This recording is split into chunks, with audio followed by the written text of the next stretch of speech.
बिस्मिल्लाहिर्रहमानिर्रहीम। अस्सलाम वालेकुम। मैं हाफ़िज़ मोहम्मद काशिफ़ और आप देख रहे हैं मेरा channel technical information portal.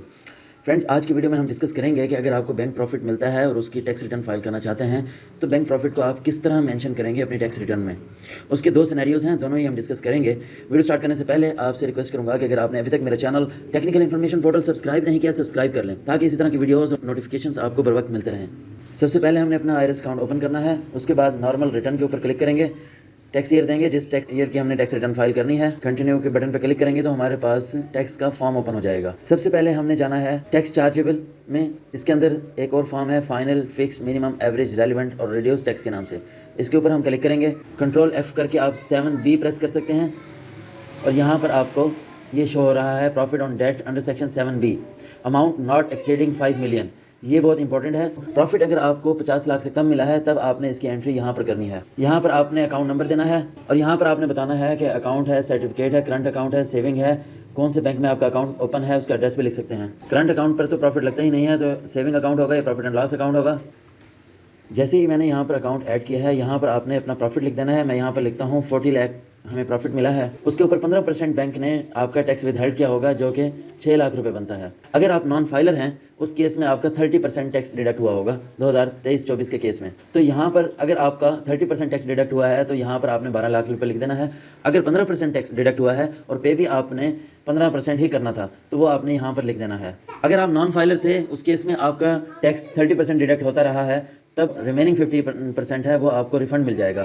For example, मैं नॉन फाइलर था, मेरा टैक्स 30% डिडक्ट हुआ, मिसाल के तौर पे 12 लाख रुपए बन रहा है। इसको कैलकुलेट करूंगा तो 6 लाख मैंने पे करना था, 12 लाख मेरा डिडक्ट हो गया, रिमेनिंग जो 6 लाख है रिफंडेबल में आएगा। यहाँ पर हम चेक कर सकते हैं, कंपटीशन में जाएंगे, यहाँ पर समरी होती है, बॉटम पे जाएंगे तो रिमेनिंग जो 6 लाख समथिंग अमाउंट है, ये बाकी भी टैक्सेस कटे हुए थे तो ये हमारे रिफंडेबल में आ गए। तो इसकी सेकंड एंट्री हमने क्या करनी है, सेकंड एंट्री के लिए हम इसको कॉपी करेंगे, जितना भी प्रॉफिट आया है अदर सोर्स में जाएंगे, रिसीट एंड डिडक्शंस में, और यहाँ पर आकर अदर रिसीट्स में अमाउंट लिख देंगे। यहाँ दोनों सेल में इसलिए लिखनी है, अगर यहाँ पर नहीं लिखेंगे तो एक तो ये एग्जेम्प्ट नहीं होगी, इसके ऊपर डबल टैक्सेशन हो जाएगी। एक तो फाइनल में जाकर हमने एंट्री की है, वहाँ पर इसकी टैक्सेशन हो रही है और इसलिए इसको हमने amount exempt from tax subject to fixed and final tax वहाँ पर भी एंट्री की है। अगर यहाँ नहीं करेंगे तो इसकी नॉर्मल टैक्स में भी टैक्सेशन हो जाएगी, मतलब कि इसका यहाँ पर भी टैक्स कैलकुलेट कर लेगा और आपको डबल टैक्स पे करना पड़ जाएगा। तो अब इसके ऊपर कोई टैक्स नहीं बनेगा।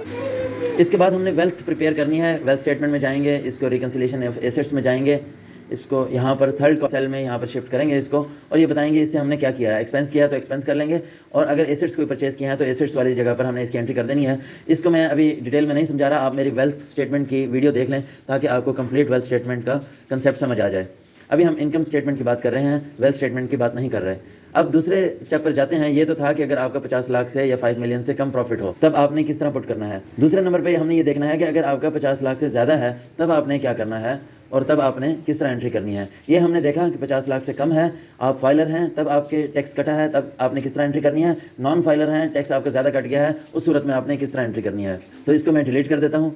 अब हमने जितनी भी एंट्रीज की थी वो डिलीट कर दी हैं। ये देखते हैं कि अगर प्रॉफिट ऑन डेट 5 मिलियन से बढ़ गया है तब हमने क्या करना है। तब इसकी एंट्री हम यहाँ पर अदर सोर्स में आएंगे, सिर्फ यहाँ पर करेंगे और जो आपका टैक्स डिडक्ट हुआ होगा उसकी एंट्री कर देंगे। यहाँ पर मैं कहता हूँ कि आपका 70 लाख रुपए प्रॉफिट था। अगर आपका 5 मिलियन से प्रॉफिट बढ़ता है तो आपने अदर रिसीट्स में आना है, प्रॉफिट ऑन डेट पर आना है। If amount under section 7B exceed 5 million, यानी कि 50 लाख से आपकी अमाउंट बढ़ती है तो आपने उसकी यहाँ पर एंट्री करनी है। फर्स्ट एंट्री मैंने यहाँ पर 70 लाख मुझे प्रॉफिट मिला, मैंने यहाँ पर लिख दिया।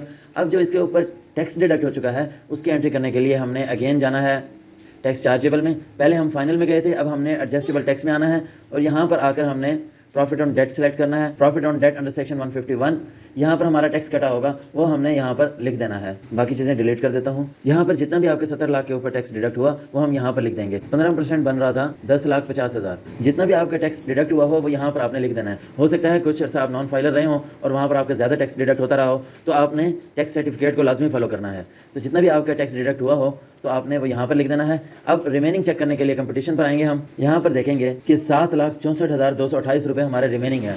इसको पे करेंगे हम। पे करने के लिए प्रिपेयर PS ID पे क्लिक करेंगे। यहाँ पर कह रहा है कि आप पेमेंट करने से पहले डाटा को सेव कर लें। यहाँ पर मैं सेव कर लेता हूँ। प्रिपेयर PS ID पे क्लिक करेंगे, जनरेट आप कर देंगे PS ID, और ये PS ID आप मोबाइल बैंकिंग ऐप से जैज़ कैश ईजी पैसे से पे कर सकते हैं। अगर आप बैंक में पे करना चाहते हैं इसका प्रिंट ले लेंगे और ये चलान आपके पास आ जाएगा। इसका प्रिंट लेके आप ये चलान पे कर देंगे और उसके बाद फिर आप अपने टैक्स रिटर्न पर आएंगे।